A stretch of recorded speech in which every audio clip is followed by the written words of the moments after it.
નમસ્કાર મિત્રો, આપણે હવે વિધાનસભાના નિયમો જોઈ રહ્યા છીએ, જેમાં આજે આપણે દિવસના કામકાજની યાદી જોઈશું. એટલે કે આપણે અગાઉ પણ જોયું કે કામકાજ હોય એ એક ક્રમમાં હોય અને એ દિવસે એ સમય દરમિયાન જ એ કામ લેવામાં આવતું હોય. એમાં વચ્ચે પછી કોઈ બીજું કોઈ કામકાજ કે એ વચ્ચે ઘૂસ મારે એવું જ ના હોય. એ કામકાજ એ ક્રમમાં અને એ નિયમ મુજબ જ થતું હોય. ઓકે, તો અને બીજું કે એમાં જો વચ્ચે કોઈ કામકાજ લેવું બી હોય ને તો અધ્યક્ષની મંજૂરી જરૂરી છે. આવી રીતે કોઈ વચ્ચે કામકાજ પહેલાં અધ્યક્ષ મહોદયને પૂછવામાં આવે. પેલું આપણે વિધાનસભાની એ બધી બેઠકમાં જોતા હોઈએ કે અધ્યક્ષ મહોદય મેં આપसे એક बात करना चाहता हूँ, ये चर्चा बहुत महत्वपूर्ण है ને એવી રીતે વાત કરે છે ને વચ્ચે.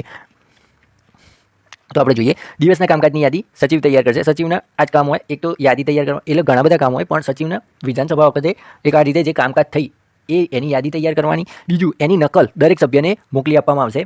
ત્રીજું, કે દિવસના કામકાજની યાદીમાં સામેલ કરેલું ના હોય તેવું કામકાજ, જેમ કે આ 3 કામ હતા, હવે એ સામેલ કરેલું નહીં, આ 3ની યાદીમાં નહીં, પણ એ લેવું જરૂરી હોય તો અધ્યક્ષની મંજૂરી હોય તો લઈ શકાય, પણ અધ્યક્ષની મંજૂરી સિવાય હાથ પર લેવામાં આવશે નહીં એ કામકાજ. ઓકે, હવે આગળનો મુદ્દો સૂચનાની જરૂર હોય એવું કામકાજ, કે કોઈ એવું અગત્યનું કામકાજ હોય એમાં સૂચનની જરૂર હોય કે ભાઈ આ પ્રોજેક્ટ આટલી જગ્યાએ પહોંચ્યો છે, તો હવે આગળ કઈ રીતનું છે, શું છે, આ બધું અમને જણાવો, સૂચન આપો. એ બી અધ્યક્ષની પરવાનગી સિવાય સૂચનાની મુદત પૂરી ન થાય ત્યાં સુધી અને દિવસના કામકાજની યાદીમાં દર્શાવવામાં આવશે નહીં. અધ્યક્ષની પરવાનગી જરૂરી છે, એટલું યાદ રાખજો. અધ્યક્ષની પરવાનગી સિવાય કોઈ કામકાજ કે કોઈ ગમે તે હોય એમાં અધ્યક્ષની પરવાનગી જરૂરી છે, અને એના પછી જ આગળની જે ચર્ચા કે જે વિચારણા કે જે બી વિધેયક બિલ મૂકવાનું હોય કે કોઈ બી એ બધું એ વખતે જ થાય. આગળ સભ્યો તરફથી અપાતી સૂચના.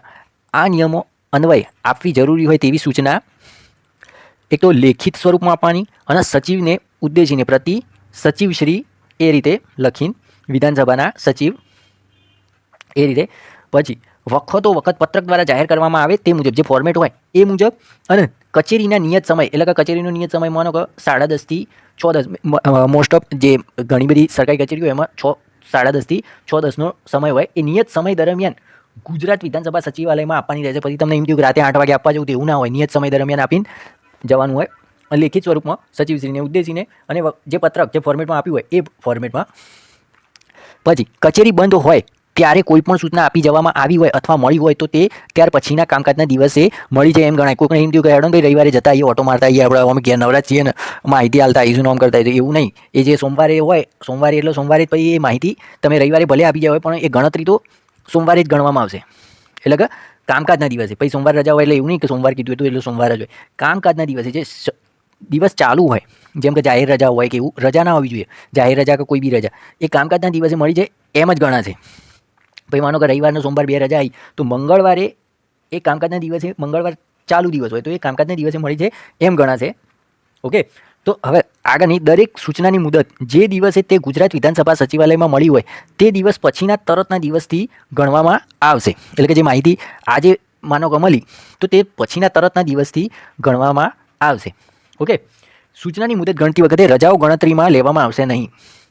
મેં આગળ બી વાત કરી કે માનો કે કોઈ રવિવારનો સોમવાર બંને રજા આવતી હોય તો એ સોમવારે રજા હોય એ સોમવાર રજા ગણવાની આવશે નહીં. એ મંગળવારે જ કામકાજના દિવસ ઓફિસ ચાલુ હોય એ જ ગણવામાં આવશે. એટલે કે સૂચનાની મુદત ગણતી વખતે રજાઓ ગણતરીમાં લેવામાં આવશે નહીં. Okay friends, thank you so much. ખૂબ ખૂબ આભાર આપનો.